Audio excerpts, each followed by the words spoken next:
गसाइगावआव बिसायख'थि फोसावदिंनाय हाबाफारियाव मन्त्रि रन्जित कुमार दासआ बाहागो लागोन। बिसायख'थिया खाथिनिफ्राय खाथिसिन सौफैनाय लोगो लोगोनो खुंथाय बेरेखा हान्जाफोरा बिसायख'थिनि फोसावदिंनायाव मुखुब जानायखौ नुनो मोन्दों।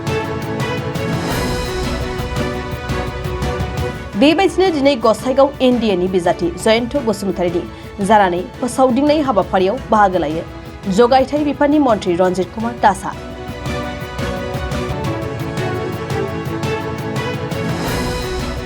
दिनै फुंबिलियाव गसाइगाव महकुमानि भावरागुरि जथाय सावराय नब्लाङाव खुंनाय बिजेपि, इउपिपिएल आरो इजिपिनि सुबुं फोनांजाब हाबाफारियाव बाहागो लानानै बेरेखा दोलोफोरखौ गोख्रों रावजों सोंखारियो।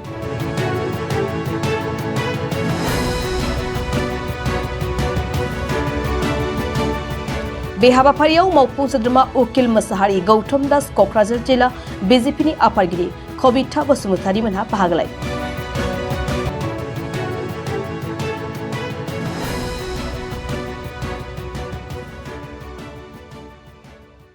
গতিকে বেলেগৰ কথা লৈ পেলাই মই কোনো প্ৰতিক্ৰিয়া দিবলগীয়া একো নাই। নিশ্চিত ৰূপত মাননীয় প্ৰধানমন্ত্ৰী নৰেন্দ্ৰ মোদী ডাঙৰীয়াই যি প্ৰতিশ্ৰুতি দিছিলে সেই প্ৰতিশ্ৰুতি পালন কৰি আহিছিল। ডক্টৰ হিমন্ত বিশ্ব শৰ্মা ডাঙৰীয়াই যি প্ৰতিশ্ৰুতি দিছিলে সেই প্ৰতিশ্ৰুতি পালন কৰিছিলে। 1 লাখ যুৱকক চাকৰি দিম বুলি কৈছিলে আৰু কৰিছোঁ। মহিলাসকলক আমি যি সেৱামূলকভাৱে বিভিন্ন ধৰণৰ আঁচনি দি তেওঁলোকক আচলতে আপলিফ্ট কৰাৰ কাৰণে যিটো ব্যৱস্থা সেই ব্যৱস্থাটো মুখ্যমন্ত্ৰী ডাঙৰীয়াই কৰিছে।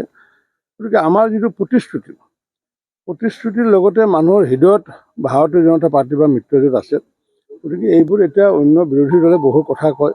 আমাকো সাংবাদিকে সুধিছিলে যে মিত্ৰজোঁট কি হ'ব, কিবা ঐক্যমঞ্চ নে কিবা মিত্ৰজোঁট। তেতিয়া মই কৈছিলোঁ, আজিৰ পৰা 3 মাহ আগতে কৈছিলোঁ, এইটো বাৰিষাৰ এটা মানে হেৰিৰ দৰে, ভেকুলীৰ দৰে।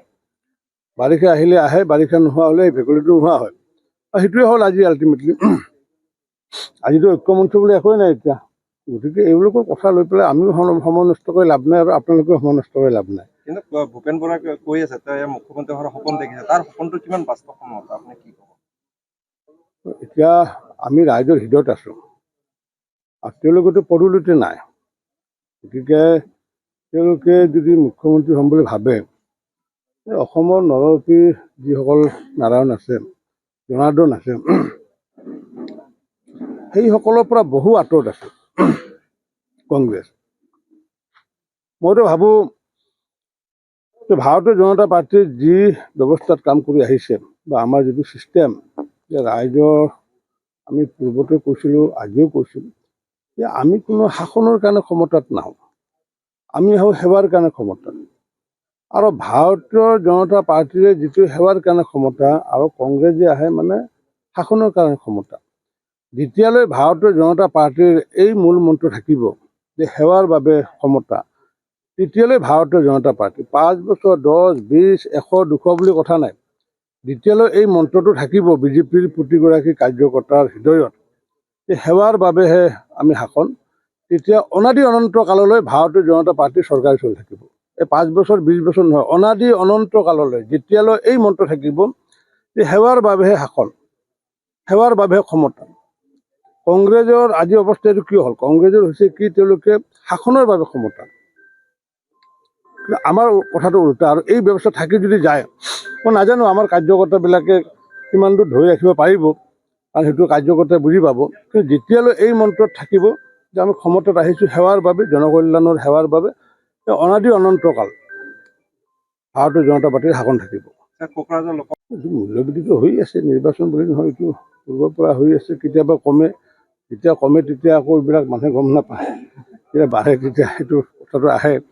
কিন্তু তথাপি মাননীয় প্ৰধানমন্ত্ৰী নৰেন্দ্ৰ মোদী ডাঙৰীয়াৰ ওপৰত আমাৰ বিশ্বাস আছে, ভাৰতবাসী ৰাইজৰ। কাৰণ কিয় আজি বিশ্ব অৰ্থনীতিত আমি ভাৰতবৰ্ষ আজি আমি 5ম স্থান।